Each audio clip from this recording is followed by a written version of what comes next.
اس کے علاوہ اور کیا تحفے دیے ہیں اللہ تعالیٰ نے ہمارے نبی کو قرآن دیا ہے جو ہمیشہ رہنے والا اور آج بھی ہمارے ساتھ ہے اور ہمیشہ رہے گا۔ اس کے علاوہ اور کیا تحفے دیے ہیں اللہ نے، اور سب سے بڑا تحفہ یہ ہے اللہ نے اپنے نبی کا نام قیامت تک زندہ رکھا ہے، اپنے نام کے ساتھ جوڑ دیا ہے نبی کا نام، سبحان اللہ۔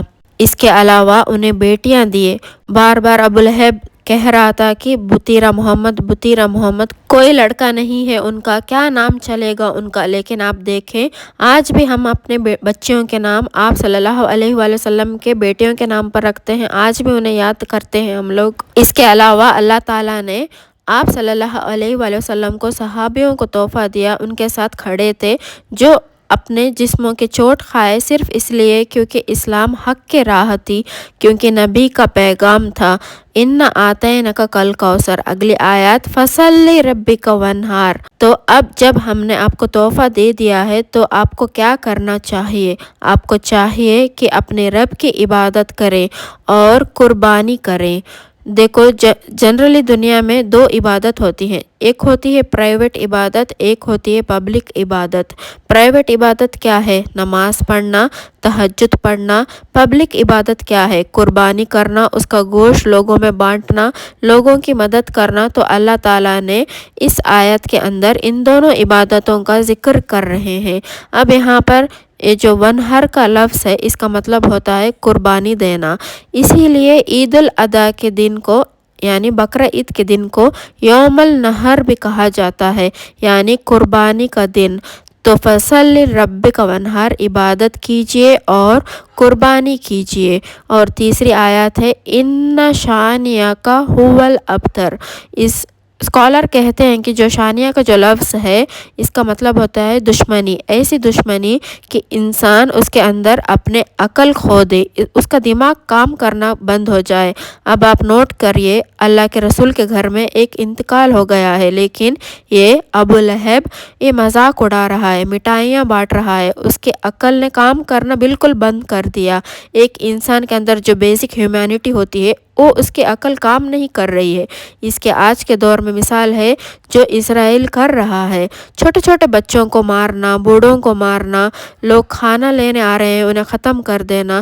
تو یہ شانیہ کا والا لفظ ہے، ایسی نفرت ہے جس میں انسان کا دماغ کام کرنا چھوڑ دیتا ہے، وہ اپنے غرور، جنون، ایگو میں رہتا ہے۔ تو اللہ تعالیٰ کیا کہتے ہیں؟ ان شانیک هو الابتر۔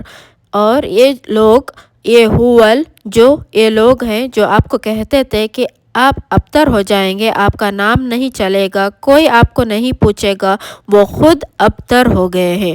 وہ جس کی جڑ کٹ گئی ہے، جس کی نسل ختم ہو گئی، جو برباد ہو گیا، جس کو کوئی پوچھنے والا نہیں، اور جو اس بات کا ثبوت ہے کہ رسول اللہ کو ساری دنیا جانتی ہے اور ابو لہب کو ہم لوگ جانتے ہیں لیکن لعنت کے طور پر اس کا نام لیتے ہیں۔ لیکن آج اس صورت کا ہمارے زندگی میں کیا ریلیونس ہے؟ کیسے ہم اس صورت کو اپنی زندگی میں اتار سکتے ہیں؟ دیکھیے آج بھی اکثر ایسا ہوتا ہے کہ ہم پریشان ہوتے ہیں نا تو لوگ تانا مارتے ہیں، چار لوگوں میں بیٹھ کر مذاق بناتے ہیں ہم لوگوں کا۔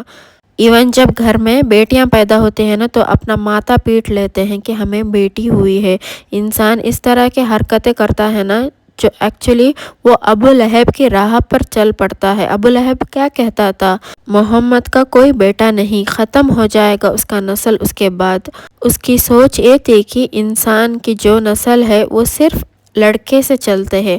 ہمارے معاشرے میں آج کتنے ایسے لوگ ہیں جو اس طرح کی باتیں سوچتے ہیں کہ بیٹیوں کو بوجھ سمجھتے ہیں، لڑکوں سے اپنے خاندان اور نسل کو چلانے کی کوشش کرتے ہیں۔ انہیں لگتا ہے کہ میرا خاندان تو تبھی چلے گا جب میرے گھر میں لڑکا پیدا ہو جائے گا، چاہے اس خاندان کا محلے کے باہر کوئی جانتا نہ ہو، شہر کے باہر کسی کو پتہ بھی نہ ہو اس خاندان کے بارے میں، لیکن چاہیے صرف لڑکا ہی لڑکا۔ تو اس لیے اس طرح کے سوچ سے بچے، قرآن کو مطلب کے ساتھ سمجھے، میننگ کے ساتھ سمجھے۔ جب کوئی پریشان ہو تو اسے تسلی دے، اسے کمفرٹ کرے، اسے پریشان نہ کرے، اسے تانے نہ دے۔ اکثر ہم لوگ نا کسی کو کمفرٹ کرنا بہت اوور کر دیتے ہیں، جب وہ بندہ چپ نہیں ہوتا، سمجھتا نہیں ہے تو ہم جھجلا جاتے ہیں، اسے ناراض ہوتے ہیں۔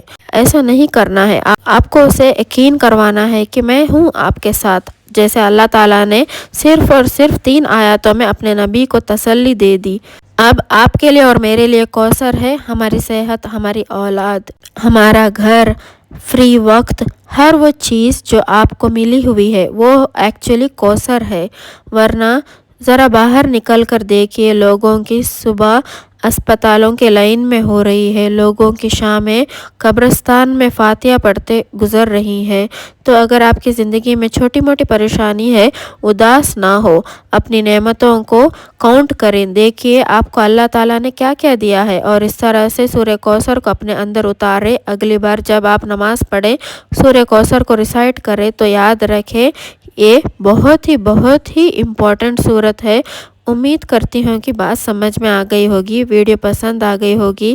اس ویڈیو کی ڈسکرپشن میں لنک ہے، آپ اسے کلک کر کے اس ویڈیو کی ساری ڈیٹیل آپ پڑھ سکتے ہیں، کراس چیک کر سکتے ہیں اور آپ انفارمیشن پا سکتے ہیں۔